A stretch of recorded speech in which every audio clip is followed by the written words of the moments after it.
Hello! And hello again.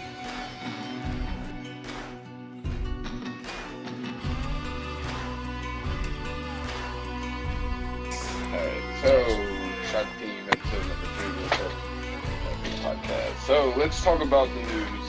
Since Churchy has finally decided to join us, he hasn't done the news because, well, he just downloaded the app literally 30 seconds ago, so can't really expect much from him in that realm. So this is what we got. I came up with a couple of things I want to talk about. I want to play in or out, so I'm going to ask you guys a couple of questions. You tell me, obviously, if you're in or out on the given subject. So first things up, Bleacher Report released their power rankings. I have the top 5 teams here. I want you to tell me if you think they are accurate. At least, obviously, to start the season, we know it's going to be fluid once the season actually gets underway. So for now, they got the Rams, Eagles, Vikings, Saints, Pats in that order. Greg Churchy, you in or out on that order? Top 5 teams in the NFL. Say it one more time. Rams, Eagles, Vikings, and Saints. Patriots. And Pats, yeah, sorry. And Patriots. In that order. In? Yeah. Really? You think the Rams are the best? I do, yeah. Jared? Heck no. Rams are not the best team, even though they signed Donkey Kong. Pats 5. I think that's a little too low. They'll dominate the AFC like they always do. Johnson? I am not in. I'm out on that because I think I would put the Eagles and Pats ahead of the Rams at this point. Rams are really good on paper. Yeah. And then I don't know about the Vikings. I mean, yeah, they signed Kirk Cousins, but not always. They had a lot go great their way worked out. last year. And Saints as well. I just don't buy their defense though. So. Yeah, I'm out on that one too. I think if you could put anyone else in the first spot, I think I'd be cool with it, but not the Rams. They're not the best team in the league. Cowboys. Yeah, so moving on. Adrian Peterson signed with the Redskins. He still thinks he's got a little bit. I don't know what you guys think. But are you in or out? Adrian Peterson, over or under 500 yards? Over 500 yards, in or out?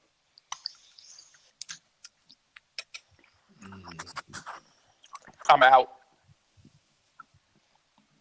Why are you out? You're just going to leave it at that? You got to explain. I'm out because I think he's going to be splitting too much time with Rob Kelly. And how old is he? 33?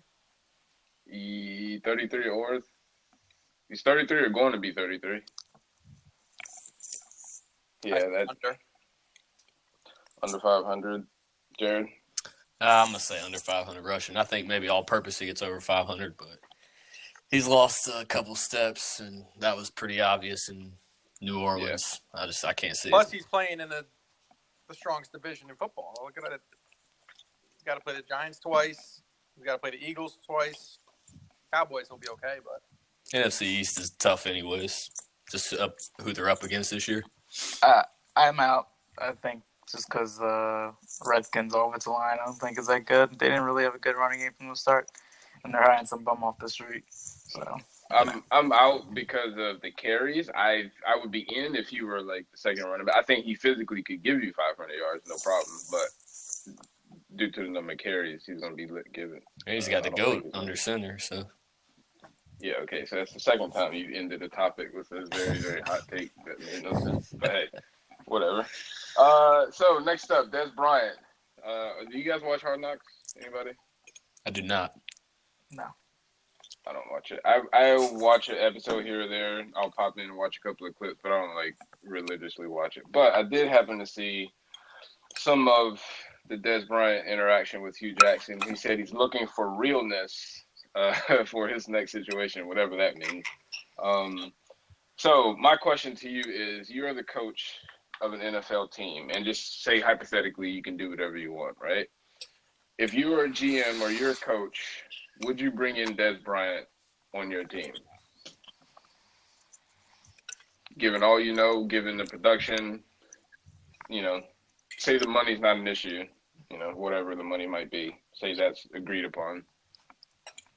Outside of that, you bring them in? Because I'm not. I mean, that's kind of a loaded question. It depends what team I am and what my receiving core looks like. Yeah, what my locker room is. So if that's the case, then put him on a team. If you're going to pick a team, what team do you think could use his services? Patriots. Really? I'm not sure about that one. Is there a team that's a good fit for him? Because, I mean, he's still a free agent and has been for a while. I got to be honest. So I wake up pretty early. I watch some sports shows early in the morning. There was this lady that said way back when the Cowboys cut him that she didn't think he was going to end up on the team. I got to be honest. Like, it's looking more and more. I think it's either going to be him totally out of the league, at least for this year, or someone to bring him on. Dude,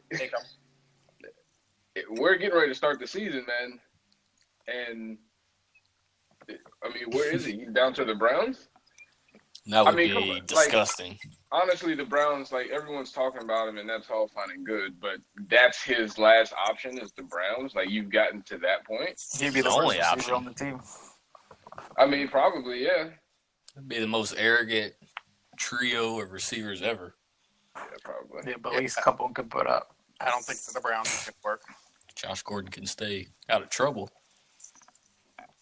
I think way talented Montez ever was.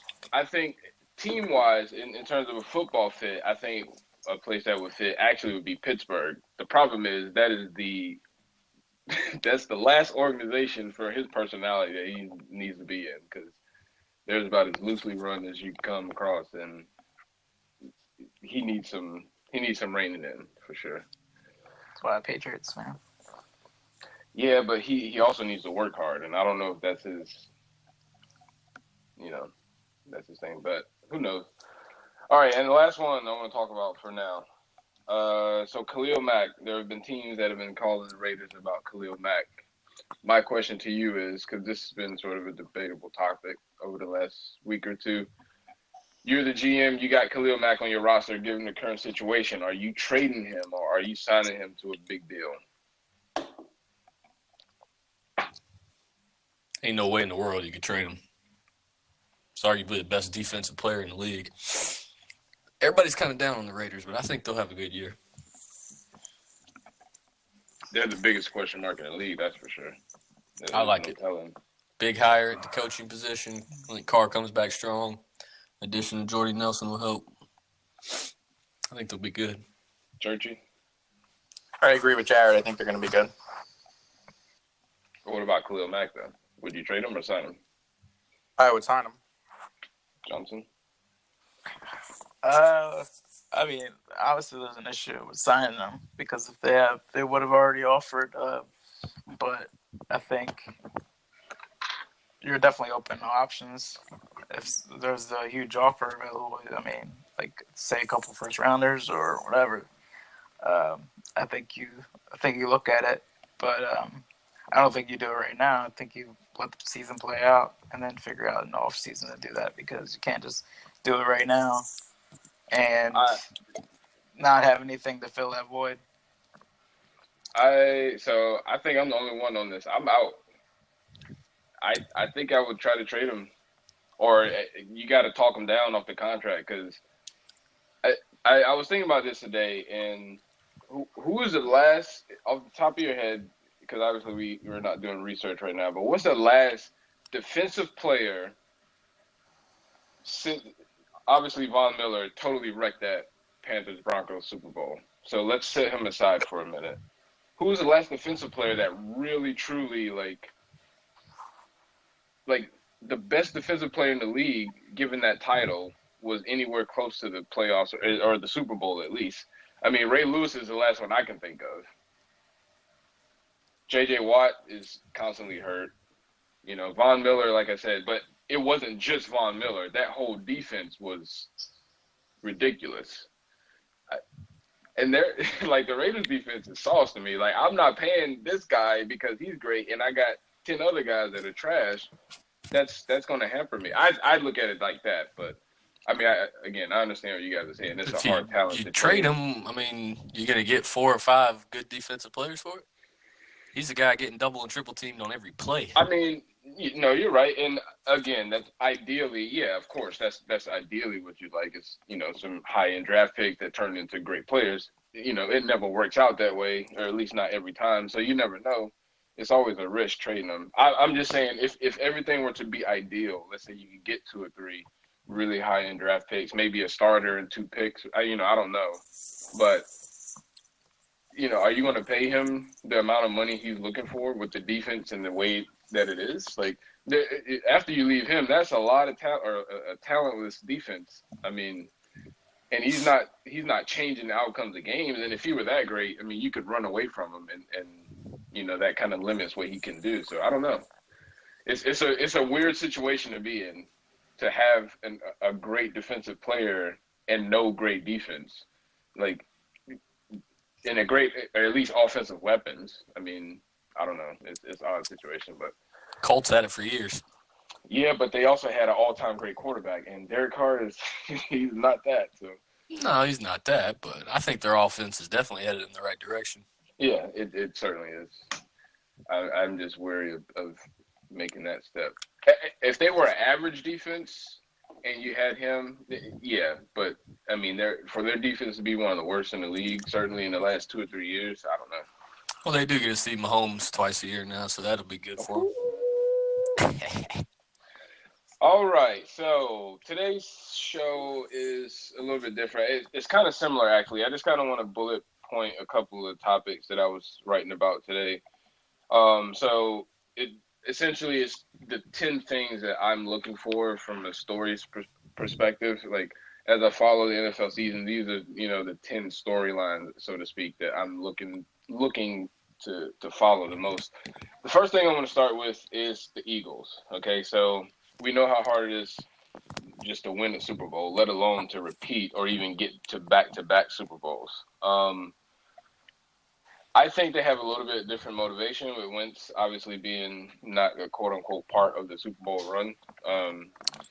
I had them in the Super Bowl with Wentz. I don't think anyone saw them in the Super Bowl with Foles once he went down and Foles was in. I don't think anyone picked them still to go. But yeah, come on. I don't know.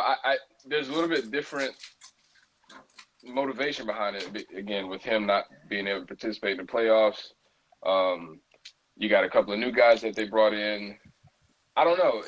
Do you guys think that they have a realistic shot to at least make it to back-to-back Super Bowls? Let's start with that. Possibly win it.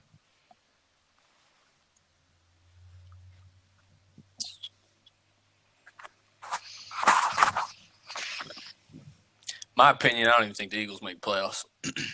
We stated this at podcast. I don't see them beating out the Cowboys or the Redskins to make it to the playoffs. Just my opinion. So you haven't missed the playoffs. So are they missing it, like, say, on the last game, how it normally comes down to, or are you talking like just a bad, like a 7-9 type season? Yeah, or like maybe 7-9. I think that they're going to win NFC, but I don't know. I feel like they're going to fall short of the Super Bowl. It's been a long time since somebody won the NFC East in back-to-back years. But you have them winning the division, but not going to the Super Bowl. Okay, so Johnson. I think I don't think they're going back-to-back. Can you still hear me? Mm-hmm. All right, because my thing says it's mute, but I don't know why it says it's mute. But anyway, Churchy was talking. I think Eagles. I think they make the playoffs. I think they make a deep run in the playoffs, but back-to-back Super Bowls is really, really tough. And That's how I feel too. And it's definitely not the same. It's not the same team. There's definitely going to be adjustments, and they made them. Like, I think it's more like a magical run where it's like it's really hard to repeat what they did. You know what happened? They much like the Vikings and the Jags, at least from where I sit, they had a very similar playoff experience. It's just the Eagles had the better of the Vikings in that all of them really made it through the season. They obviously had good defenses, but they all made it through the season relatively healthy. They all are deep teams, and they all have good defenses that can rush the passer, and they can run the football. Yeah. So it's set loaded up for too. them perfectly. Yeah. NFC is loaded, so there's chances of them making the playoffs even slimmer now, just because I think teams like the Rams and there's other teams that were in the title run, like the Vikings, they gotten better in some way. Yeah. So. I like you I don't have them winning the division, but I do have them making the playoffs. I think they might get that last wild card spot. That it's just hard for me to believe that team. I mean, that team, for all that did go right for them, that team is still loaded. And sometimes, I mean, you need things to fall your way. So you can't hold that against them. I think they make the final wild card spot. I don't think they win the division. But I don't think they get back to the Super Bowl either. Maybe win a game, that first game, depending on the draw, and then get bounced out. But I think that's about it for them. I got a question. Yeah. What happened to our all-time lineups here? I was going to do that, but Churchy, he wasn't involved, so yeah. We'll Unbelievable. What's the all-time lineup? I'll tell you about it at the end. So next up, I have a question for you guys. Because the Rams, heading into last year, there were a lot of question marks, right? And a lot of people thought they would have a turnaround, just not the turnaround that that we saw. There were some question marks about Jared Goff, and it was like, man, this might be an all-time, big mistake. Turns out he's not that bad. How much of that is the coach and quarterback? That's, to debate. No one really cares. He was successful. The team was successful, so whatever. My question is, how much of that was, it's a new offense, a new young coach, new young quarterback, a young team altogether. How much of that was sort of similar to the Eagles, Vikings, where a lot went right with the schedule because they're not playing as strong as the schedule from the year prior going into last year. So they benefited from that. They benefited from mostly a healthy team. And they do have a very talented roster. But do you think they repeat the success they had last year and possibly go a little bit further? What did they finish last year? Anybody know? Were they 12-4? I don't want to guess. I want to say they got like 12 wins, but I'm looking it up now. Damn, they really had that many? They rattled off a lot, yeah. No, they ain't winning 12. No, not this year. 11-5. Yeah. 11-5. So 11-5. Do you think they go any further in the playoffs? Do you think they make the playoffs? You think they win the division still? I still see them winning the division. I don't really see that many people that would challenge that. Maybe the Niners, but I think that's still a rebuild process. Seahawks are definitely in the rebuilding phase, I believe. But in Arizona's Arizona. I think they're definitely the worst team in that division, I think. But as for the Rams, than what they did last year, they lost in the wild card playoffs to the Falcons. I think they get a little bit further than that. I won't say they'll make it to Super Bowl. I think their peak is maybe NFC Championship. But I think there's definitely a learning curve when you add so many new people into the mix, especially on defense. They've added Marcus Peters and Sue. So it's like, and then they added I forgot who they added. They added Brandon Cooks, right? Mm-hmm. So that's No.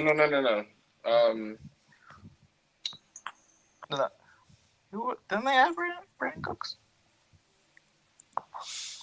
from trade to? I'm thinking about someone else. Yeah, they did. Brandon Cooks. Yeah, trade with the Patriots. So I think they got the right pieces. I mean, they brought in pieces. Is whether anyone can make a bunch of free agent splashes, and look good on paper. But it's how they gel together. So you don't think it was enough then? It's enough to push them a little bit further, but not as far as they need to go. I still think it comes down to obviously the defense, but defense had a lot of pieces, but also the quarterback. I think Goff is still on a learning curve here, so I think he definitely advances, but there's a huge difference. I think undefined difference, but there's a huge difference between making the playoffs and making it to the Super Bowl as far as like the caliber of quarterback play, and I don't think Goff is there yet.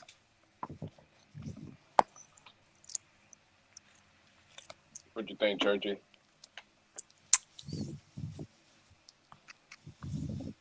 You done fell asleep. No, but really, Get off Fortnite. Let's go. He's over there playing Fortnite. Unbelievable. All right, Jared. Attention pretty span of nerdy. a 6-year-old. No, I think the best player in that division still resides in Seattle. Granted, they have a lot that they need to improve on, especially the offensive line. So I think it's starting to kind of look like the Colts' offensive line.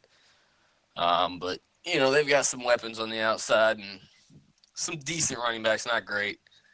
I don't know that I'm really sold on the Rams yet. I mean, they got arguably the best running back in the league. But I'm still not sold on Goff yet. He had a good year last year, productive than year before. But I don't know anybody. I just don't get excited watching the offense outside of Gurley. And they've got some weapons on defense, but I don't know that signing Sue was actually a good thing for them. I think they're a very good talent. They can do all the things. They can play great defense. They can run the ball. They can throw they can do everything. Mm-hmm. But they're missing some experience. They got a little bit last year, but that's sort of the building blocks. I don't know. There's some. I don't want to say fundamental, but there's some mental things that are missing. That again, like I said, physically and talent wise, they can do everything. There's nothing that you really can point to and say that they have a huge hole. But mentally, and you can see in the moment,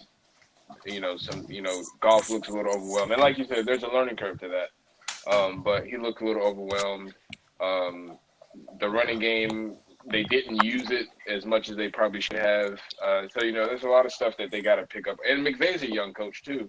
And he's going in the NFC that's tough, like you said. And so that experience is going to come in handy, obviously, later. But it's good that they're there now so he can get that at a young age, obviously. But, like you said, I don't think they're there yet. I don't think they're going to win the division. Or excuse me, I do have them winning the division just because the rest of it isn't as strong. I think Seattle's still going to push them just because Russell Westbrook, Jesus Christ. It's your boy. Wilson is, no. He is the best quarterback in that division. And as long as you have a good coach and a quarterback, you're always going to have an opportunity. He's the best player in that division. Yeah.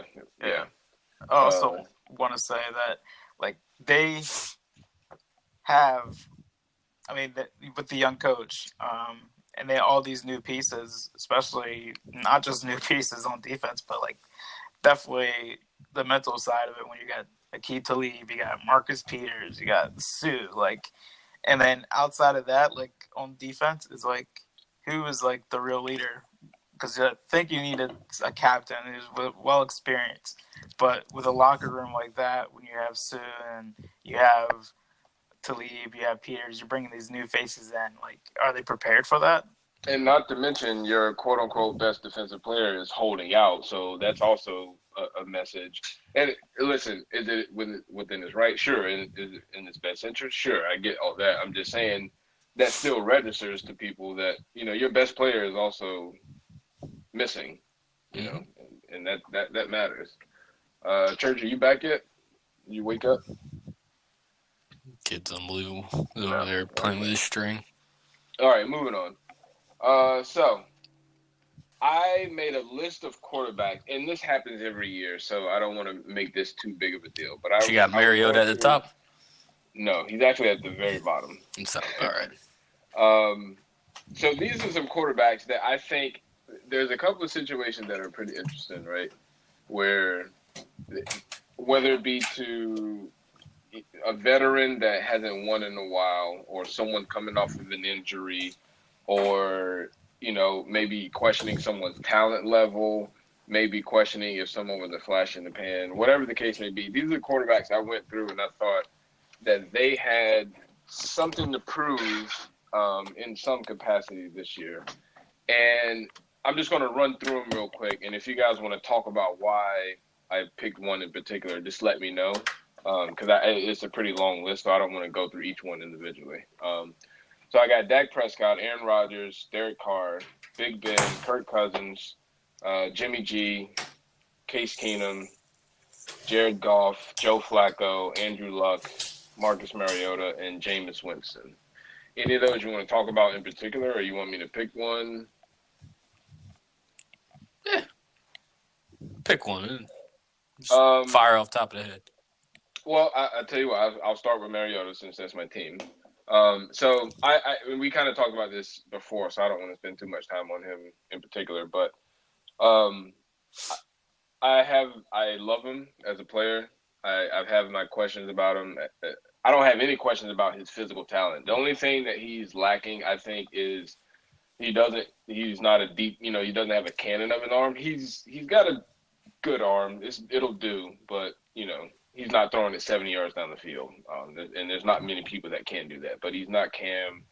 He's got none of that stuff, but he throws a nice ball. He's fairly accurate, and then he's wildly inaccurate, and there's not a lot of in between. That ball is either on the money where it needs to be, or, he threw one in Pittsburgh where it was just a mile over the guy's head, and he was wide open. I think Matthew was wide open on the post route, probably had 3 yards of separation, and the ball just sailed. And a sailing ball is one thing, but when it's consistent, that tells me it's mechanical, and there's something off with that. And so I think it's more of the coaching staff that they had last year. They ran a lot of 2-man routes, play action, 7, 8 people in the box, and it doesn't work. Like, he's not that, he needs to be out in the open. And I think you're going to see that more this year. So I think you're going to see him improve. And I think that's why they made the playoffs, is because he was able to overcome some stuff just because he is a little bit of a gamer. But I don't know. I'm on the fence because it's about that time where, he's either going to make it or break it, and you're going to have to start thinking about paying him. Maybe you have to think about trading him, drafting a guy. You don't want to get to that point because he's turning the franchise around. But at some point, you got to think about, we've made progress. Now we need to start thinking about winning Super Bowls. And I don't know. This could be a huge year for him.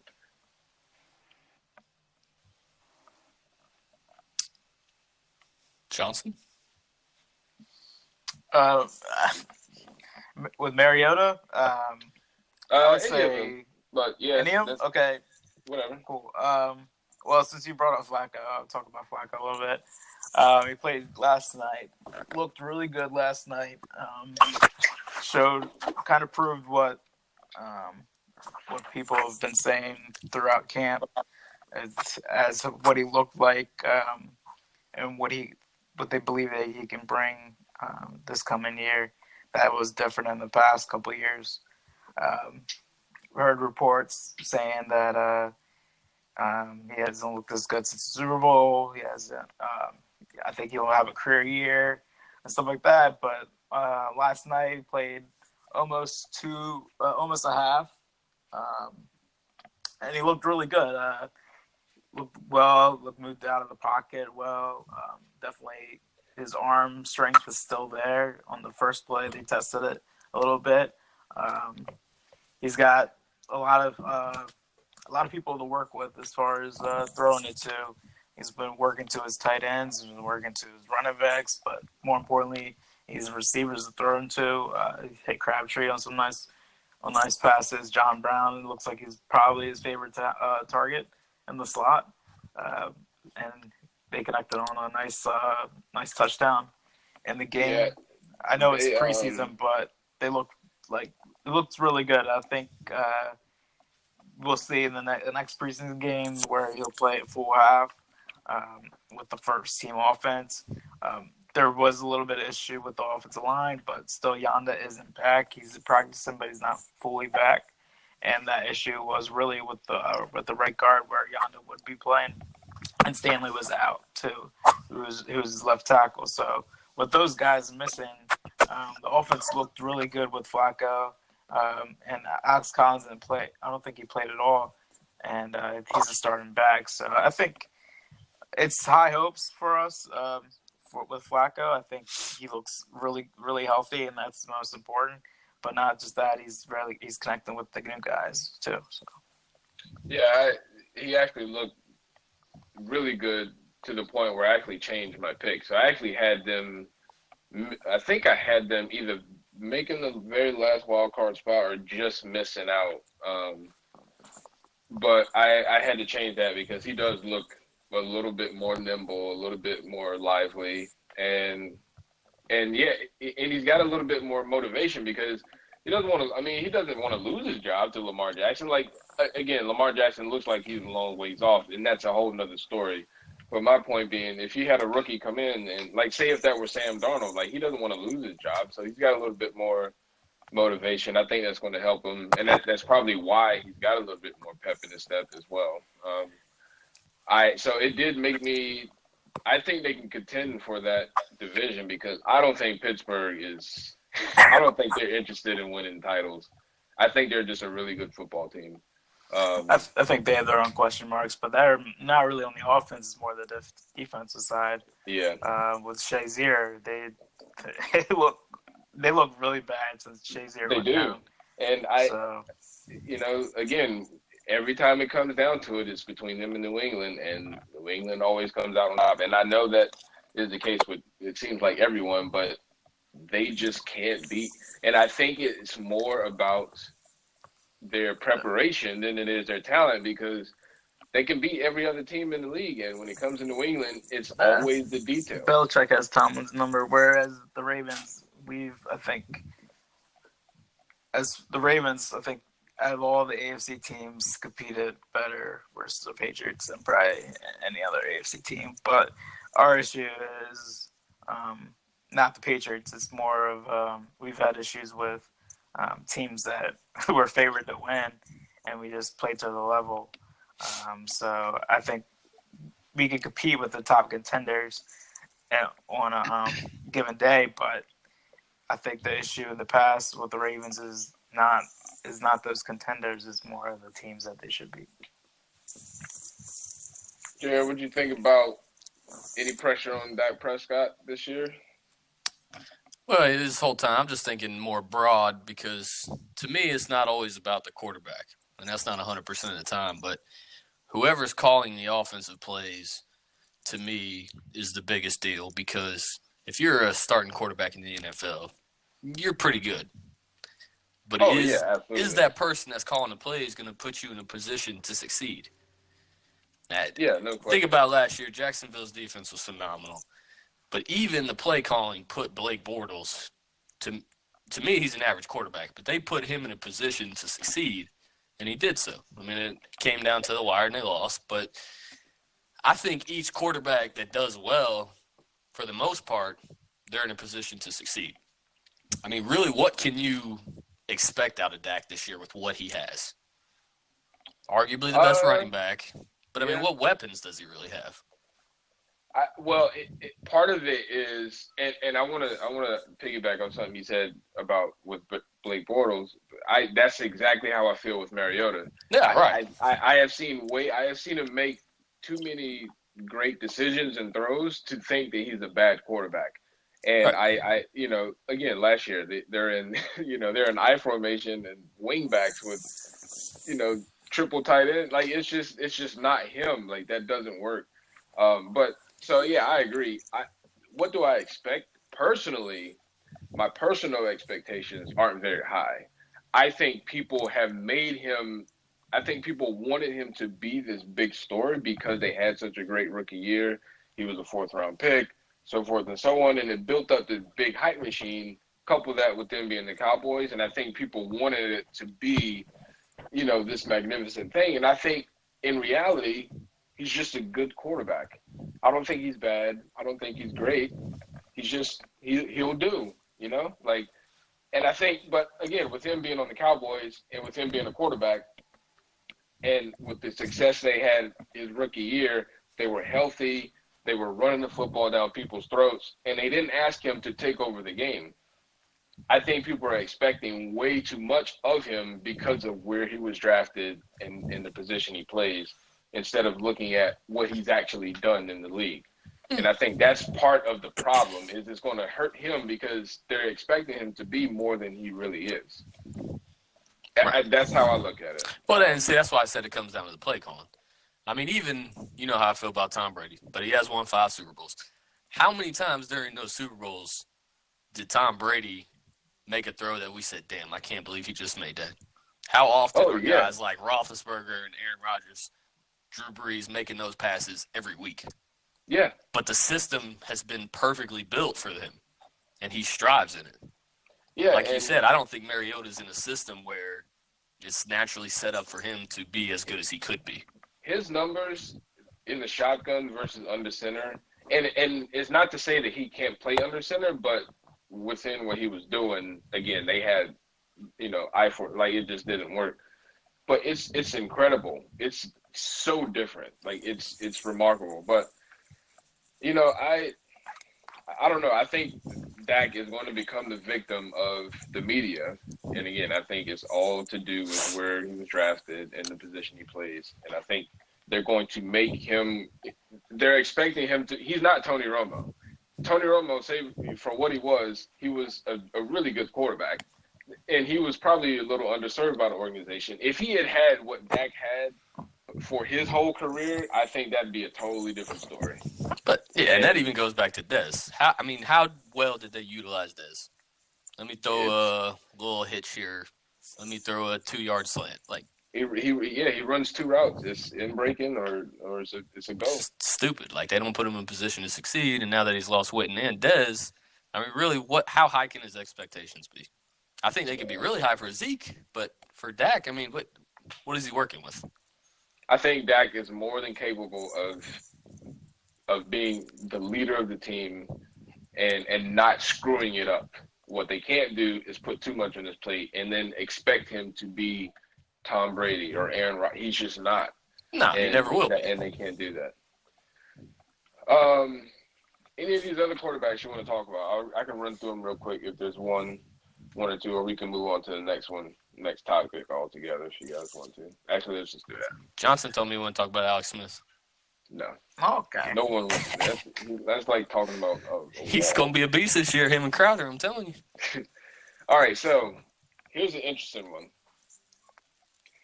Give me a guy you think that is a non-quarterback that can win the MVP this year. And there's some obvious ones. We already talked about them. Yeah, there's some obvious ones with Zeke and Todd Gurley. I want to stick away from those two. Leaving those two out because they were in the conversation at the very end of the year last year. Well, Zeke was his rookie year, and then Todd Gurley was last year. So let's leave those two out. Anybody else you think could possibly creep onto that list?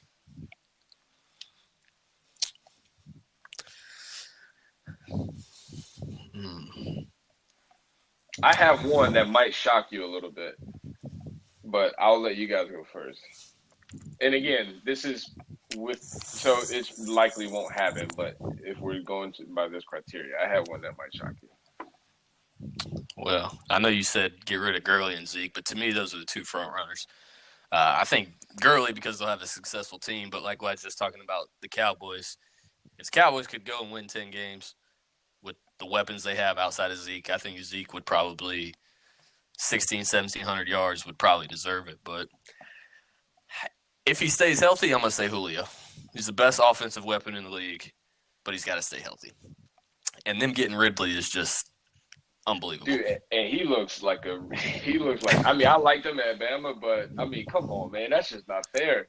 Like, they got 2 of them?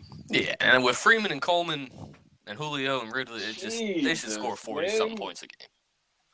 Yeah, they look ridiculous. The offensive line is solid. Johnson, you got anybody? I got like 2 surprises that might win MVP, but like, I mean, it's hard to not pick like a clear cut winning without Gurley in it. So Yeah. I'm gonna just give you two surprises. I think might possibly do some damage this season that could be in the MVP race that are on, I think, division winning teams. I'll start with AFC. I think Kareem Hunt is going to be in the MVP race. Somebody's got to do something in that offense with that quarterback. Yeah, I think he's going to be the all-purpose guy with Tyreek Hill. I think Tyreek Hill is just going to be a beast too. And I thought about picking him, but I think Kareem Hunt's a little bit more safer for a surprise pick. But in the NFC, I got if he gets back healthy, and I think he will. I think he's on a division-winning team, possibly with the Vikings, and I think Dalvin Cook. I think Dalvin Cook did a lot of good work before he got hurt. But I think he's that X factor. I think for the Vikings that were missing. I don't think it was much of a quarterback play with Keenum, but that was last year. That was their fault. It was more of like they didn't have a running back there, Latavius Murray after that, and you saw how the offense changed. That they really put Keenum on had to go and run with Keenum.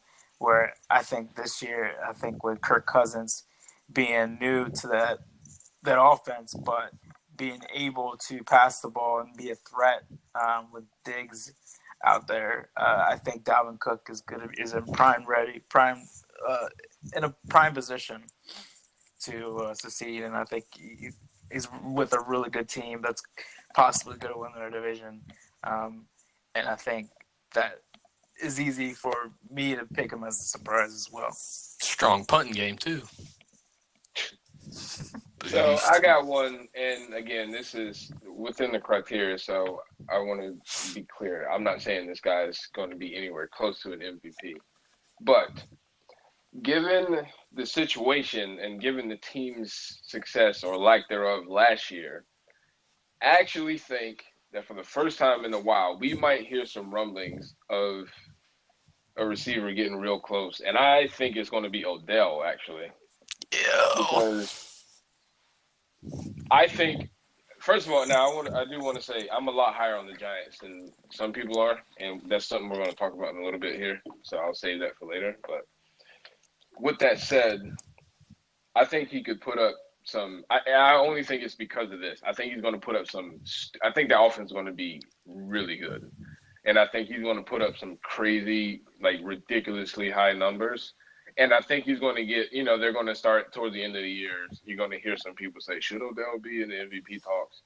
And I think that's about as close. It'll be sort of similar to like Antonio Brown, Julio Jones at the end of the year. Every year, you hear their names kind of thrown in there. I think it'll be something along those lines. So watch out for that. Let me say this. I don't know how y'all feel about this situation, but how awesome, and Johnson, I know you probably hate this, how awesome would it be if Le'Veon Bell won MVP? Oh, my God. That would be awesome to me. But the only reason it would be awesome, I think it would be awesome just because I think if he gets MVP, I think he's going to get such a good contract that the Steelers are going to get outbid and he's going to be gone. And that's going to be great for me in the long run. But if he gets MVP, then that means the Steelers won the division and possibly be a top seed. And it's like but he deserves it. It would add to the stories that we get to talk about next offseason because God knows the Steelers are always in the news. Signs of the Ravens, right? Yeah. Oh my God, that'd be the ultimate. That'd be the ultimate betrayal. All right, next up, Shawn Watson. How good do you really think he is? We only saw him for a little bit of time. Obviously, we don't know for sure. But do you think it was a little bit? Obviously, it was a bit extreme. We know he's probably not going to sustain that for his career or even for the year. But how close to that do you think he gets? Well, if you said that if we could pick quarterbacks in that MVP, I would have said Deshaun Watson. Just because I think he's in a division where he can win it. And not just that, but I think he's got the weapons around him. I think he's got the defense that will support him, that they have a chance with that division. And the schedule-wise, I think they have a chance to be a top 2 seed in the AFC. Just because I don't think the Colts are going to be good. Even though Andrew Luck is back, I think they just don't have enough pieces around Andrew Luck. I'm less and less then on the Colts. The Titans, by I the think, I don't think they've done much either as far as to help their team wise. And I think they just sink a little bit to what they and I think the Jaguars aren't going to be obviously as good as they were in the past year. I think Bortles gets a little bit more exposed because you guys said it earlier. I think Jared said about it, how they pretty much called the plays around Bortles to make him look like successful. But I think you get into a situation now where they're packing the box for Fournette. It's like Bortles, and then they got a decent lead. They're giving up a decent lead. I think Bortles has got to. If the chance that Bortles has to go out and try to win a game, he's not going to win the game.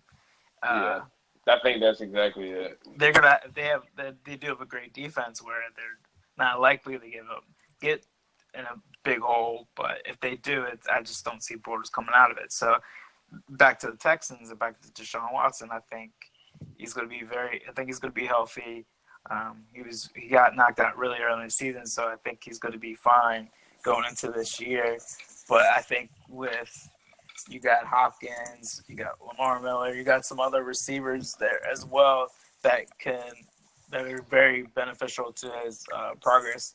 And I think that second year is it's continuation of his first year because he didn't play that many games, but he's still that's another year in the system of learning. Yeah, it's still some exposure that he didn't have before. So I think he's definitely going to be. I think he's going to be in that race. I think if everything holds true, where I believe the Texans are going to be. But I think he's definitely. I think he's the best quarterback in that division.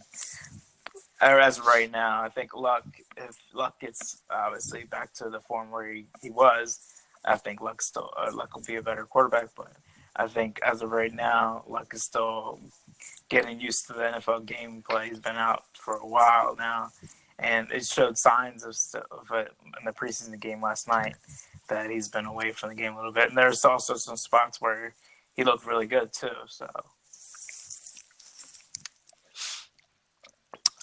What say you? Well, I think Johnson definitely hit on a lot of good points, and I'll even take it a step further. Top to bottom, when fully healthy, the Houston Texans have the ability to be the best team in the NFL. I mean, you look at what they have on defense, you look at what they have on offense, and Deshaun Watson is a winner at every level.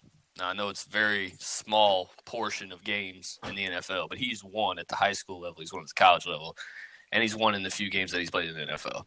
And with the weapons, with Fuller and Hopkins, and if they could keep a tight end for more than 2 games, I think they went through like 4 or 5 tight ends last year. Just ridiculous amount of numbers. But they got the backs on defense. Is there anything more scary than a healthy J.J. Watt and Jadeveon Clowney? Like, it's insane. Yeah, that's a lot. But their big issue is injuries. And that's not necessarily for Watson, but, I mean, Clowney's been not big injuries, but naggies, like, here and there. And with Watt, it's every year it's something. But I think Watson can back, be man. Once that back goes. Yeah, I mean once that back This is the guy. This is the guy, Deshaun Watson, that went into Seattle when you had Sherman, you had a healthy Cam and a healthy Earl Thomas, and what he had like 4 touchdowns. It's just I think he threw the most touchdowns in the first 6 starts of any quarterback in NFL history. No, I'm pretty sure it was the most in a 6-game stretch in NFL history. Period. Right. It's unbelievable. Like, that's insane. But he's got the weapons. I said this before, but I think I do agree with you on the condition that I think they do need to rein it in a little bit for the fact that he has been hurt twice. He has had major injuries twice. And so you don't want to limit his explosiveness because obviously that's a huge part of what he does.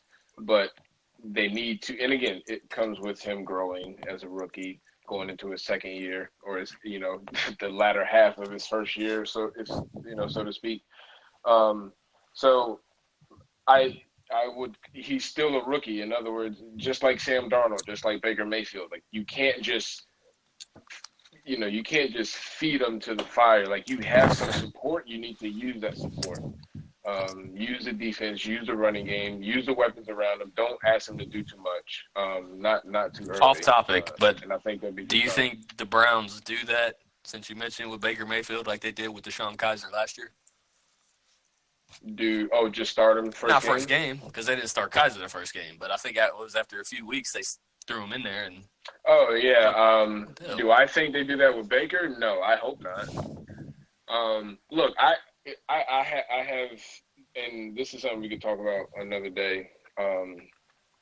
Actually, well, I think I have it on this list, but we can talk about it now. The Browns. I have a lot higher hopes for the Browns than most people. You said they were winning 6 games, right? Yeah.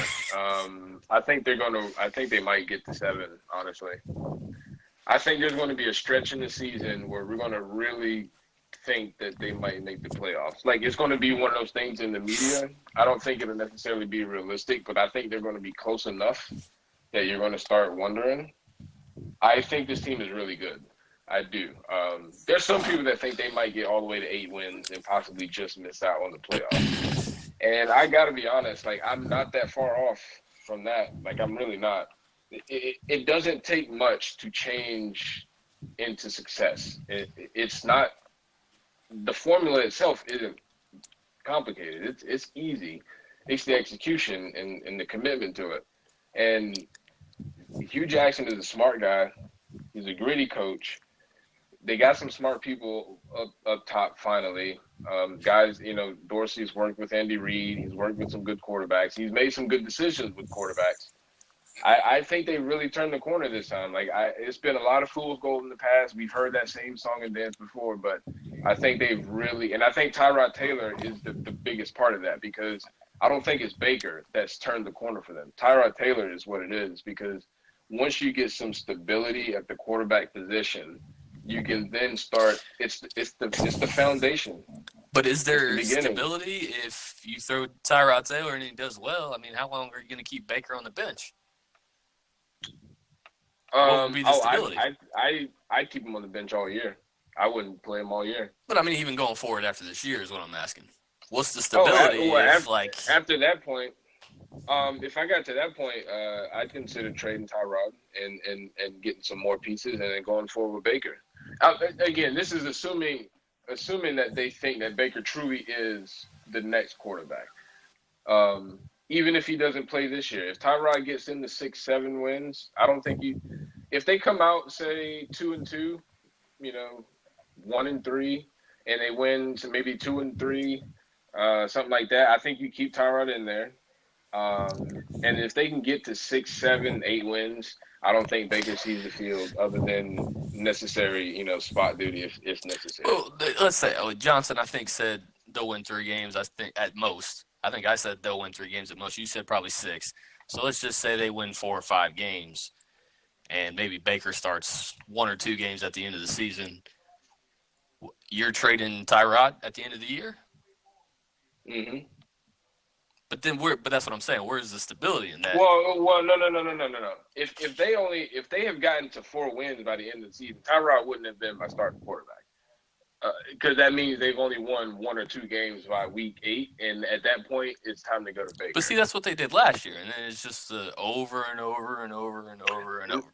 Right, but the thing is, I mean, they're going to have to go to Baker at some point. He was the first overall pick. The intention was to do that all together. So, you don't draft a quarterback first overall if you're not going to start him. Now, that doesn't mean you have to start him year 1. I'm not necessarily saying that. But you're going to start him at some point. And Tyrod Taylor wasn't brought there to take over the franchise. I think he was brought there to steer, to get them corrected. Placeholder. And, it's – yeah, but a good one. Again, I think he's a good quarterback. I think he's someone who can actually get them turned in the right direction. And I think once you establish – again, take a look at the Lakers. For 4 years, they were trash. Like, it was unwatchable. They put together a terrible roster. And then all of a sudden, you get Magic Johnson in there, you get Palenka in there, you get some credibility. It's still and terrible you in my start to opinion. no, Outside but of my Brady. point is, yeah, but this is what I'm saying.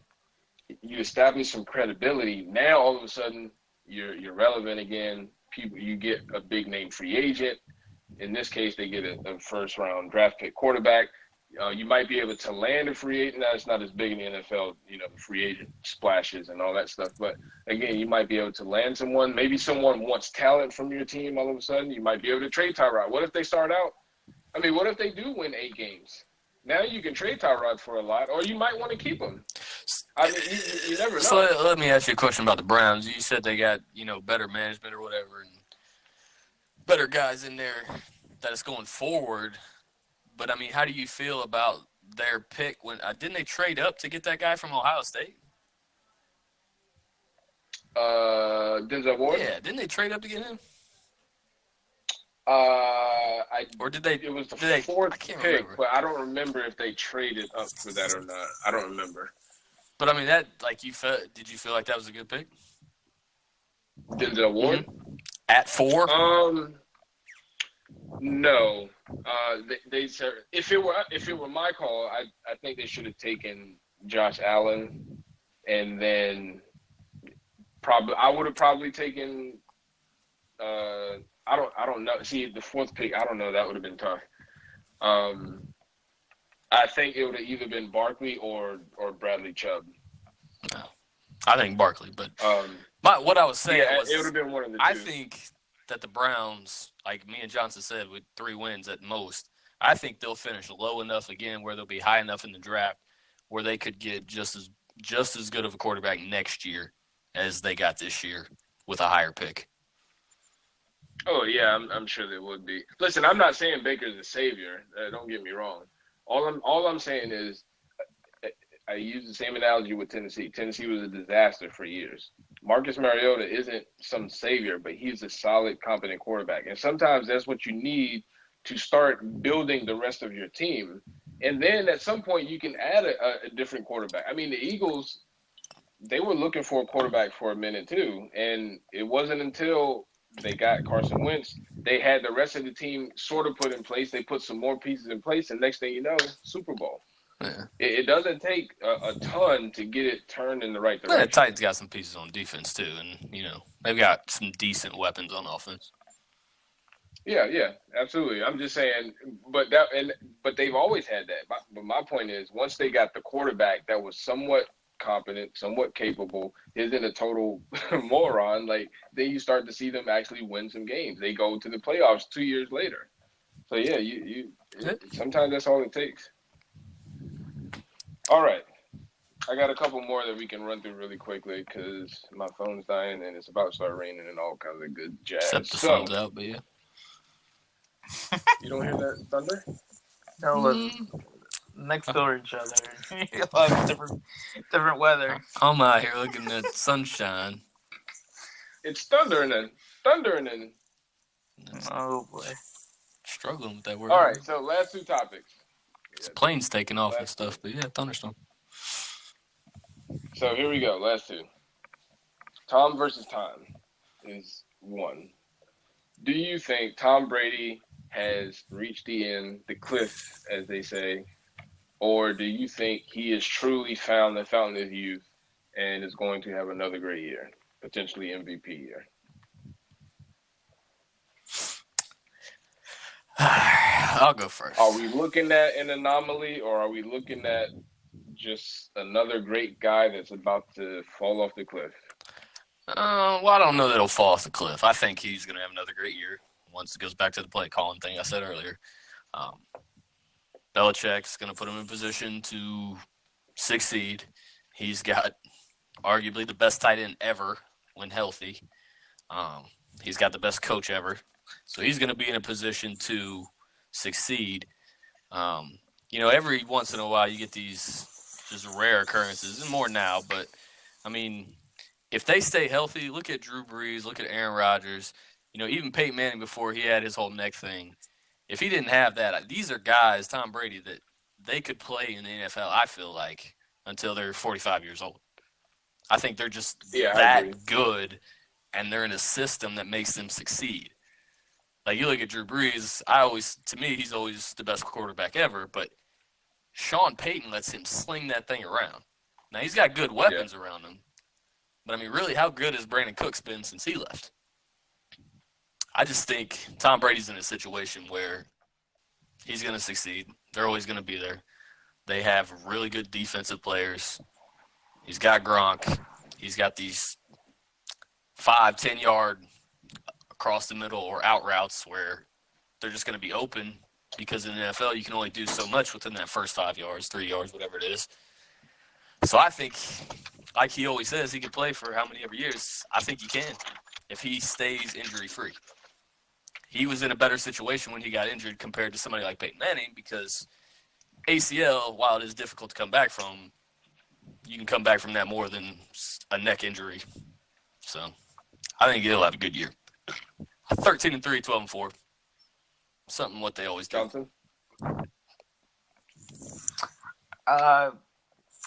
Tom Brady, I'm pretty on the lines with Jared a little bit.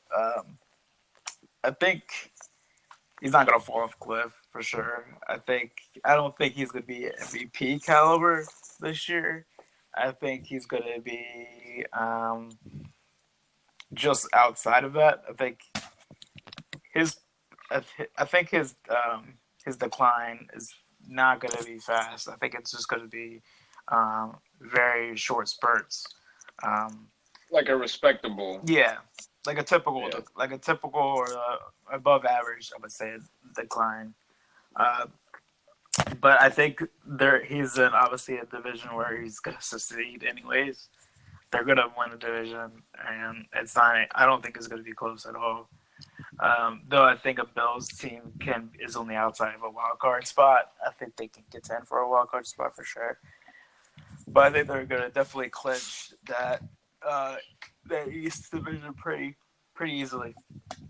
Now, as far as going to the Super Bowl, I think there are better teams out there, but we say that a lot of years, where we think on paper that there's teams better than the Patriots, but it's almost become foolish to say anything else. Yeah, it's just the coach. I think the Belichick and his coaching staff who hardly ever have much turnover. They've had turnover this year, for most turnover this year since maybe the days of when they lost Charlie Weiss and Cornell and all that stuff. They've had close to that much turnover as far as coaches, but I think it's just he prepares his coaches well. His coaches prepare well for games, and they have the number of most of the contenders in the AFC. So I don't know if they make it to the Super Bowl, but I think it'll be just another day, another year where the Patriots are going to cruise through the division, and you never know in the playoffs. I agree with both of your facts and your points. I disagree with your conclusion, though. I think you both underserved Tom Brady just a little bit, because, dude, it is remarkable how consistent and like how accurate he is, like play after play. And I agree. The coaches put them in a great situation to succeed, and they don't do things outside of what they're capable of doing, and all that stuff is fair. Dude, he is incredible. So I watched probably 30 minutes of just Tom Brady throws, right? There's about 4 different rhythms to his throw, and I kid you not, it is identical every single time. I literally counted every time. So there's on his 3-step drop and on his 5-step drop, it's 1, 2, 3 or 1, 2, 3, 4, 5, and it's ball is gone, or there's a hitch, the bounce, and then the ball is gone. And it unless there's pressure, it does not waver ever. And the ball is money. It's it's hard to do that. And I don't know. There's just something to it that I don't see many other quarterbacks that can do that. Now, Drew Brees is incredible. He's accurate. I love him. Aaron Rodgers, as much as I hate him, he's obviously a talented quarterback. They're just not like Tom Brady is so much, and maybe it's just a mental thing. That could be it. But he is so much better than everyone else in my eyes. Like, it's not even close. The game looks so easy to him. It looks like he's just participating in practice drills. And I don't know. It's crazy to watch. It's 41 years old, and I think they're going to go back to the Super Bowl. That's crazy. Well, not taking anything away from, but like we said, the AFC, to me, is not. I think there are a couple teams that could win it, but in the end, you're going to have some guys on your team have extraordinary games for that to happen. Steelers could happen, but their defense is just, it's okay. Like, it's not extraordinary. You need a tried and true defense. You need someone that can go toe-to-toe with him and just not be picked apart. That's why the Ravens were so good. Ray Lewis is an all-time great. And so it's, they weren't just going up against a good defense. You're going up against Tom Brady of the defense. And so there's an equal playing field. Yeah.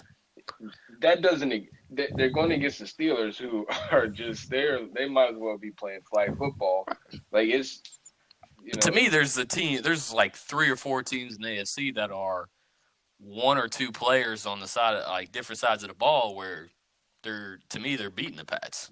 Whether that's the Steelers, the Ravens, the Chiefs. There's teams out there, they're just a couple players away.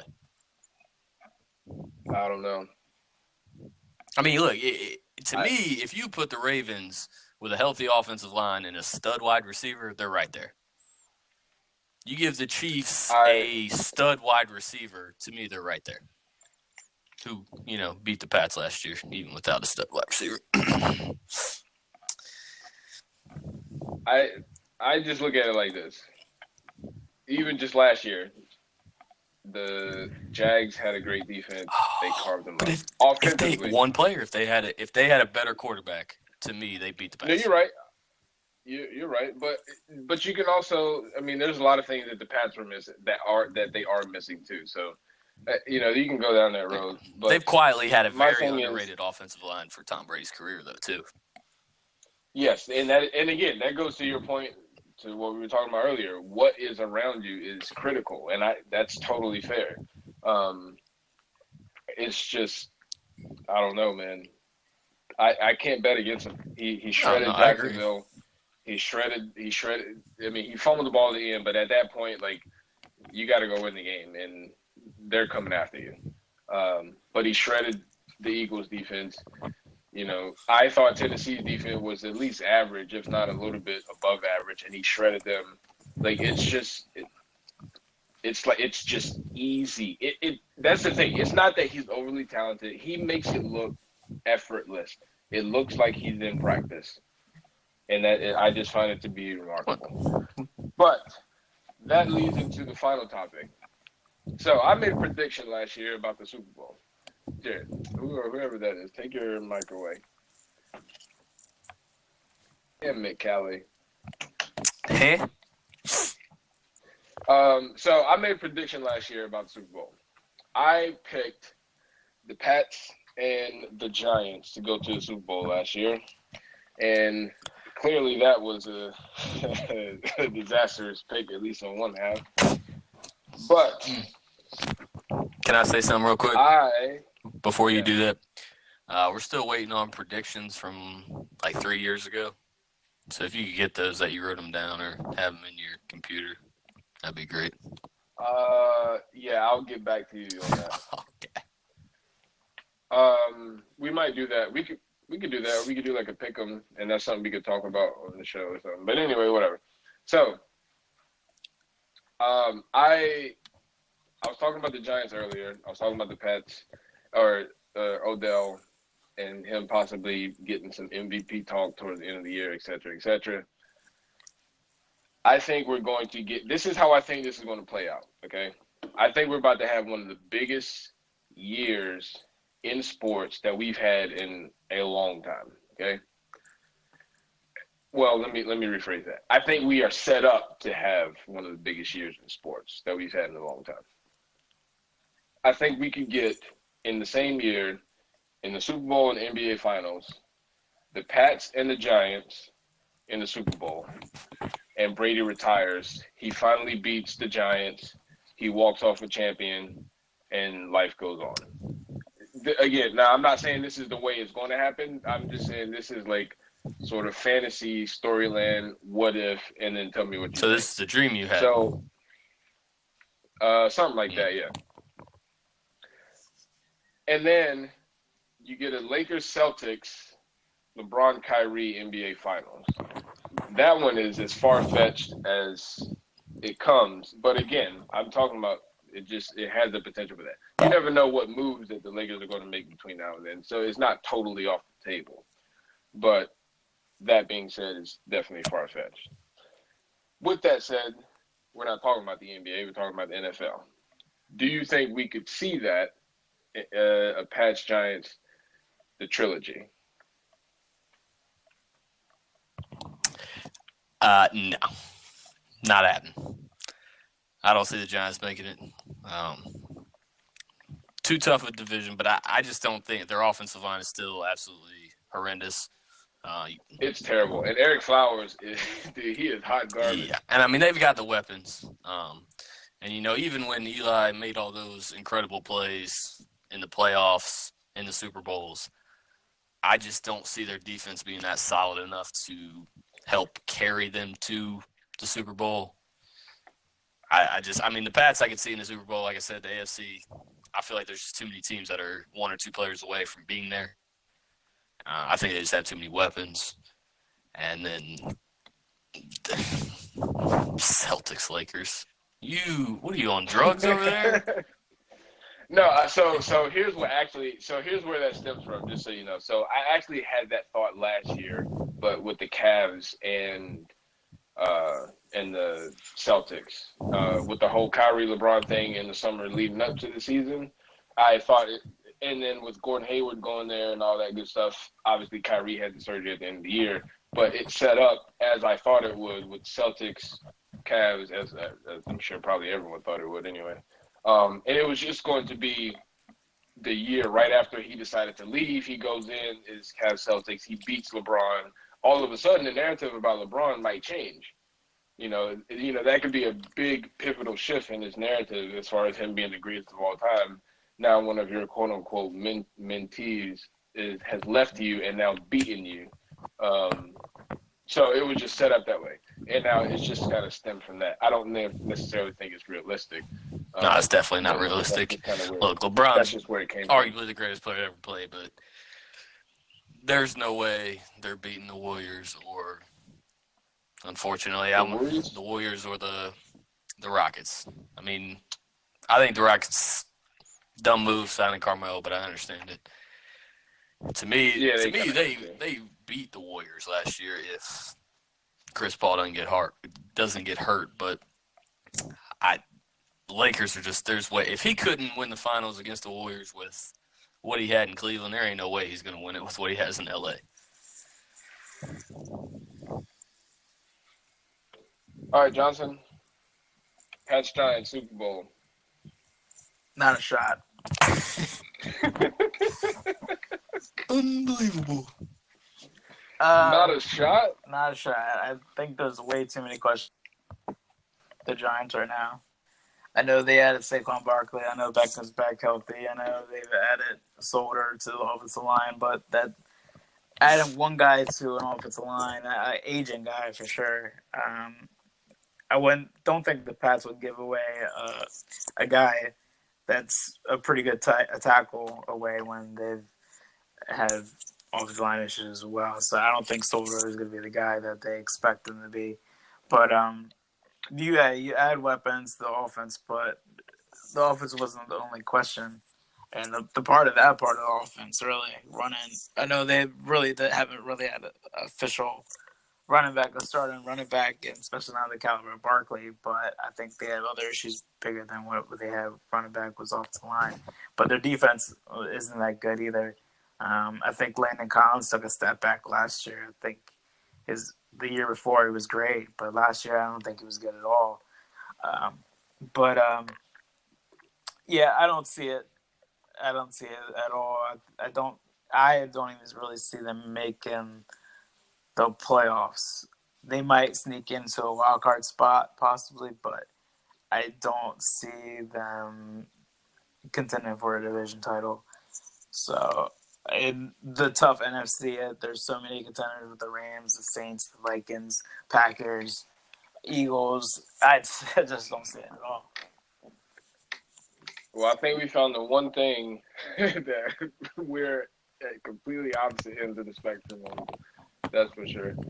Because I think the Giants are going to – I think they're probably going to win – ooh. I don't know. I think they're going to win at least 10 games. So this brings me back to something I wanted to ask you when I thought about it after we stopped talking about it. You said the Browns are going to win at least 6 games, right? Yeah, I think 6 is realistic. Johnson, how many games did the Ravens win last year? Not even trying to be funny. 9? What'd you say you were breaking out? How many games did the Ravens win last year? The Ravens won. I think they went 9-7. 9-7, and I think the Steelers won 11, 12. So if you're telling me that 2 wins from each of those teams are going – I mean, where are those wins that the Browns getting? Where are they coming from?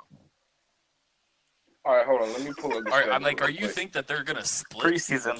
You think they're going to split with each of those teams No, hold on. or sweep one? No, because I actually – so they open with the Browns. Or they open with the Steelers. Woo, Browns versus Browns. That's a win. Man, that's wild. Take them out. You can get them. Yeah, they lose 0-1, 0-2. They beat the Jets. I think they beat the Raiders, so they start 2-2. Oh, beat the Raiders. Dude, I think the Raiders are a mess right now. The Jets aren't? I mean, the Browns aren't? Unbelievable. But, no, I think the Raiders are a mess. Gruden got them going good. I don't know. I don't know if I trust that. They lose to the Ravens. Lose to the Chargers. They beat the Bucks. They're a mess too. Jameis Winston's. I could give you that one. He ain't got his head on straight. So what's that? 3? 3 and what? Because if you're, I'm trying to figure at this point when you go to Baker Mayfield. I haven't been keeping track of the record. So let's see, 1, 2, 2-2. 2 and 2. That's 3 and 5. Do you go to Baker at 3 and 5? I mean, that's. I don't know. I think you might. I think you're at the point where you're considering it. So let's see. Their next game would be the Steelers. Yes, at that point, it's Steelers, Chiefs, Falcons. You probably go to Baker at that point. Because at that point, you're 3 and 8. Yeah, you're 3 and 8, whether you go to Baker or not. I think they're going to split the Bengals, whichever one they get at home. I don't know I don't know. It doesn't tell me on here which one is a home versus what. Whichever one they get. They're all away. Play the Bengals away twice. They lose to the Texans. Lose to the Panthers. And they beat the Broncos. That's not 6 wins. And then, no, I think I have them split with the Ravens, too. That's 4 wins, right? 5 wins. No. So they split with the Ravens, split with the Bengals. So that's 2. They beat the Broncos, beat the Jets and Bucks. That's 5. And beat the Raiders. Oh. All right, now, okay. Now, first of all, so you say you give him 3. Which of the 3 you give him? You said the Jets and the Bucks. You can see. What's the other one? I give him the Jets, Bucks, And damn, I'm trying to remember Split who. with the Bengals. Nah, but I don't even think I had him splitting with the Bengals. I just don't see him. I mean, maybe, but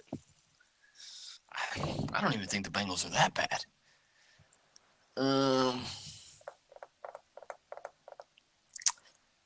So the Broncos, the Raiders, and they have them splitting with the Ravens. So those are the 3 wins that you don't think are close. They're not beating the Ravens. They're not beating the Raiders. Maybe the Broncos, but even are they playing at Mile High or where are they playing at? I don't have it. It doesn't say on there. Yeah, if they're playing at Mile High, heck no. But maybe because there's so many questions at quarterback and running back. What was I about to ask you? So the reason I haven't beaten the Raiders, I do agree the Raiders are a better team. It's early in the season, and I think they have a lot more to get in order from a coaching standpoint than the Browns do in terms of, schematic wise.